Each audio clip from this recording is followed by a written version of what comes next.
right, looks like we got everything working. Hopefully, microphone is coming in good. So, I know I said 7:30 to start this, but hey, wanted to go ahead and jump on early and make sure everything was working. It's been a little while since I have done this, so. Okay, cancel. Just getting everything set up. We still got a couple of minutes, so looks like a couple of people have joined in. So let me know in the chats who's with us. Welcome, everybody. So we'll give it just a couple more minutes. Like I said, just wanted to jump on here, get everything all set up, get things going, and make sure everything is working. So.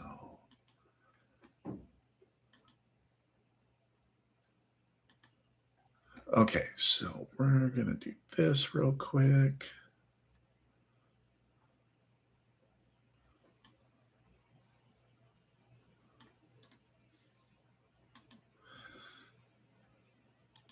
Man, it has seemed forever since I have done one of these live Q&As. So. Okay, so live chat. So I did throw a just kind of a question over in the chat, just kind of curious. It's going to be part of what we're talking about tonight. So, and basically tonight's topic's going to be kind of 2026 elk hunting forecast and expectations, but it kind of plays in with what's happening with weather right now. So also too, let me know in the chat if you guys can hear me fine. Just making sure everything is working. 7:29, just a little bit more, and we will get going at 7:30 prompt on the dot. So, okay, hopefully you guys can see the chat over on the right-hand side. And let me know your thoughts. Let me know, make sure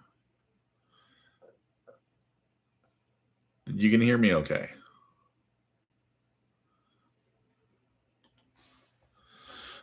All right. Can you guys hear me? Oh, I guess not. Everybody jumped off. So, all right. Well, it is time. Welcome, everybody. 7:30. Welcome. Michael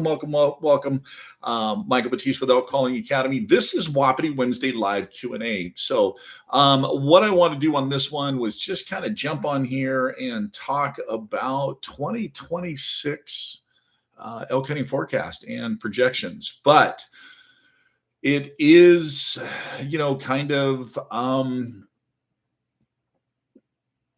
contingent on what's happening right now with the weather. So I'm going to go ahead and I'm going to share so you guys can see this. So, okay, so 2026 elk hunting forecast and expectations. So, kind of the purpose of this is to set expectations and really talk about the snowpack or the lack of snowpack as a key driver to this coming September. Because currently right now, I'm in Idaho and I know a lot of the Rockies just really minimal snowpack. It's a pretty poor year for snowpack. And, how is that going to affect, this September? How's that going to affect the elk rut? So there is in the comment section, there is kind of just a poll question. Let me know where you're at, what state, what region, and what's the snowpack look like in your area. So now snowpack doesn't determine your success in September, but it absolutely influences elk distribution, which then basically is affected by pressure and access to where you're hunting. So now, what happens when snowpack can show up later and how elk use the landscape in September? So, or sorry, what happens now with the snowpack? It basically certainly can later on affect how elk use the landscape in September and where they're going to be. Now, we've talked about this with the Elk Calling Academy members and private Q&As in the past. So some of this stuff's going to be a refresher for you guys. Others, maybe the first time hearing it. So, okay. So now the big picture, what kind of carries over year to year? So basically elk behavior fundamentals, they remain consistent year after year after year. And basically it's us as hunters that really have to adjust around the conditions that, we're given. So we can't simply just wait around and wait for the perfect conditions because, it's always too hot, too dry, too cold, too snowy, too many people, too many full moons. There's always a lot going on in September. So now, even though elk behavior is consistent, where and how we find elk basically can shift dramatically based on the snowpack and moisture from year to year to year. And like I said, we've talked about this before, dry years versus wet years. And we'll kind of dive into that just a little bit more as we go down through this. So now moisture certainly can impact elk behavior because less snowpack often means, earlier access for us out in the mountains, which is increased pressure. Because of that earlier access, we're bumping them, we're putting more stress on them from an earlier time of the year. As they're down in their summer or down in their spring areas, their calving areas. Also, too, the less snowpack means drier conditions later in the summer, which now basically means, where the food is more condensed, which means the elk are condensed, and you have that increased pressure or human interaction because they're more confined to where those feed are. So it's not just the feed either. It's also the water availability. I mean, those of you that have hunted your same spot year after year after year, think about those streams that, you can tell it's a dry year because you have certain streams that dry out. Whereas during really wet years, those streams are flowing all the time. So that's why in low snowpack, dry conditions, so the water and the feed are your critical forces or your critical, focal points. So now minimal snowpack does not mean fewer elk. It usually means the elk spread differently. So, because when you have a really wet year, there's feed everywhere and the elk are spread out more. And that's why you may find in your hunting areas that one year you've got, a small little herd here and a small little herd there and a small little herd over here. But then there's other years where you just have one or two really big herds. Well, that's the difference between a wet year and a dry year, because that dry year, that food is more, focused, more concentrated. And so the elk are going to concentrate too. And you have some benefits with that because, your bull to cow ratio actually goes up a little bit because you have a lot of bulls competing for cows in one area. Whereas if there's a lot of moisture and a lot of feed and they're really spread out, well, then basically it's one of those things where you might have one bull with 3 or 4 cows, and then over here you might have, one bull with 5 or 6 cows and maybe a satellite bull. And so they're just spread out. That can really affect the bugling activity also. So now, the low snowpack, it also affects their distribution areas. So elk use north facing timber longer when it's drier. They also stay closer to consistent water sources. So that's where it was talking about where those creeks may dry out. Focus on the creeks that always flow. And in fact, if you're using Onyx or Base Map or whatever you're using, hopefully in your areas, you're documenting those things. You're notating, which creeks run no matter what and which creeks dry out, because that's going to be critical in helping you be more efficient this fall. So they also avoid traditional open feeding areas sooner, because those open feeding areas tend to burn, and the nutrients in that grass goes away a lot faster. So now, if you're hunting the same spots you hunted during wet years, you're behind the curve. You have to adapt to the year to year, to the weather conditions and what's happening with moisture and feed, because those are really, really going to affect the elk behaviors. So, okay. Now, how does the lower snowpack, how can that actually affect September's hunting strategies? Well, earlier trail access, like we talked about, means earlier human pressure, and if there's that constant pressure, it could bump those elk into other areas. So they may also go quieter sooner and move more at night, because typically when we see the dryer, we also see an increase in temperature and it's warmer. So they become a lot more, active at night, especially if it's a full moon or a bright night. It doesn't necessarily have to be a full moon. It just has to be a bright night. They're also going to use thicker, less obvious cover, because, believe it or not, getting in some of that really thick cover, actually, you will find pockets in there that, man, are about 10 to 15 degrees cooler than any place else. It's a great place to, the elk to get in there and get away from people. So, because, face it, we really don't like going into that thick cover. So now the other thing, low snowpack does not kill calling. It just punishes lazy setups. Setups are even more critical in these dry years. So now, pressure compounding effects of low snowpack plus people.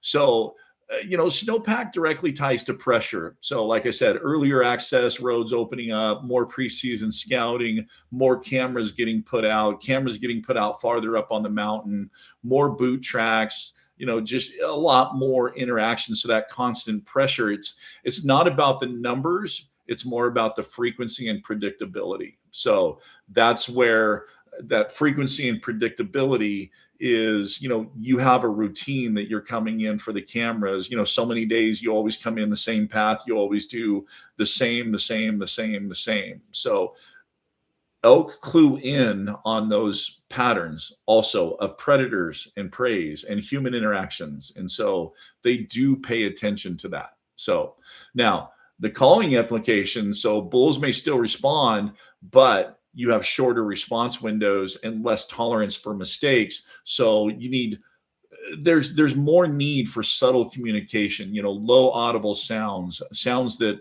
are not, basically where you're powering over the top of him.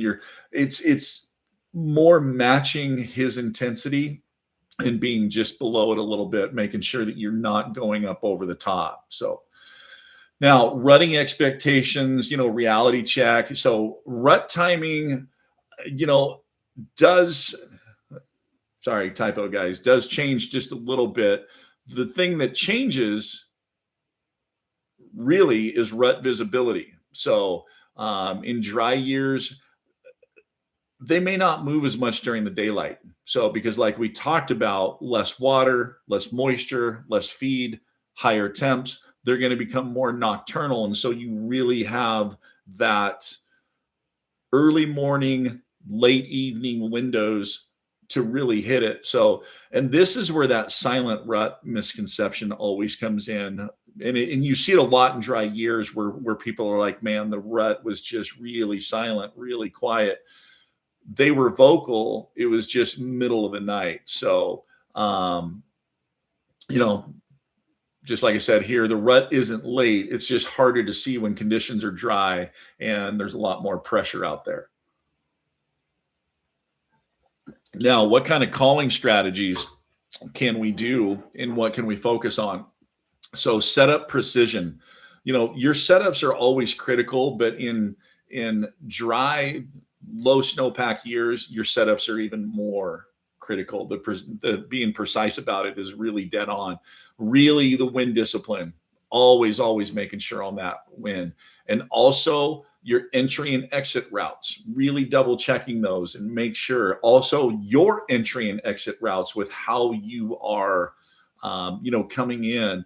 And there's things that hurt you a lot faster in dry years, just because the elk are more bound together. You do have larger sets of eyes. It's not one of those things where you have that small group here, small group over there, small group over here, where it's like, okay, we're going to get on this group, but dang it, if we booger them or bump them, we'll just move to the next group and on the on. You don't have that luxury in dry years because they are so bound up tight together. Now, the other thing too, aggressive blind calling. You kind of want to back off and be a little bit more lazy on the dry years until they really get going. So once their aggression level's rising, then you a match. So calling from open ground, don't ever want to do that. You want to stay in the cover and you want to stay in the shadows. Also, we're all creatures of habits. Calling from the same locations over and over and over again and year to year to year. So what to practice for 2026? Soft cow sounds, called timing instead of volume. So don't just blast everything. Really work on control where you turn that volume down, but also to work on some low audible sounds, huffs, grunts, glunking, raking, things that are going to separate you from everybody else, but are natural elk sounds that it's not going to be out of the norm. So also letting bulls make the first mistake. So, we always try to push the situation where we're like, oh, if we call more often, if we call more excited, or if we do this or we do this, we're going to get that bull more excited and he's going to come in faster.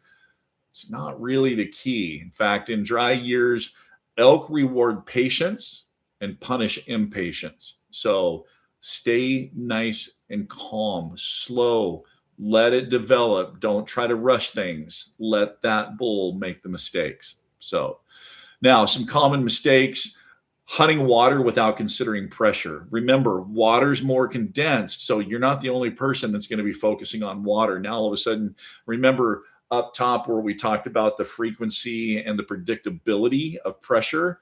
Well, if there's only certain water and everybody in that area wants to hunt that water, those elk are going to get pushed out of there really, really quick. So think outside the box and be different than anybody else. Also, too, another mistake, assuming that elk just left the unit. They're still in that area. They may just be on the next drainage over, but that's where getting on X, taking a look at the next closest water source, also to that cool timber, that's going to be the next place you're going to go to. So ignoring thermals in dry conditions, of course, that's kind of given for any time, any year. Doesn't matter if it's wet or dry. So now, how many of you that hunt the place year after year after year, how many of you notice that elk go quiet earlier in dry years where you hunt? I mean, have you guys noticed that there's some years that they go quiet earlier and other years they're still screaming, later? Let me know in the comments, whether you're online or if you're watching the replay, let me know down below. So now, how you adjust for dry conditions, it really starts now, starting to get kind of a game plan. So now minimal snowpack doesn't mean a bad season. It just means a season. So we're going to go ahead and stop sharing that and come on back. So one of the things that you need to think about, that even though we have low snowpack and we're having this conversation for dry year, there still is a chance that September may not be dry. It could be that we have a really wet spring. We go into a wet summer and we get plenty of grasses. There is now all of a sudden plenty of moisture. But you kind of got to start thinking about this right now, because if you don't start thinking about it now and you don't have a plan developed, then when September comes around, you're going to be behind. So, because you're going to be then at that time where you are going to be all of a sudden formulating a plan and trying to figure it out. So, that sheet that you guys saw with the breakdown, it is in the description down below. It's just a Google Doc. Feel free to grab it. If you want just reminders of kind of what we talked about here, it might jog some memories of things to help you get ready for this September. So, appreciate you guys tuning in. That's really all I had for tonight, was just kind of wanted to get that topic started. Also, too, for 2026, would love to hear what you guys want to see on Wapiti Wednesday Live Q&As this year. Now, we have done one thing different for 2026. We no longer have the website. We shut the website down. We brought everything over here to YouTube. So if you go to the Elk Calling Academy YouTube channel, you're going to see subscribe, and then you're going to see join. So hopefully you subscribe to the channel, so that way anytime we upload new videos, you're notified. But that join button is new. And what that join button, you click that, it's going to take you in, and there's 2 tiers that you can choose from. Tier number 1 is the Elk Calling Mastery Blueprint. So we brought all the videos from the online course and dropped them right here on YouTube.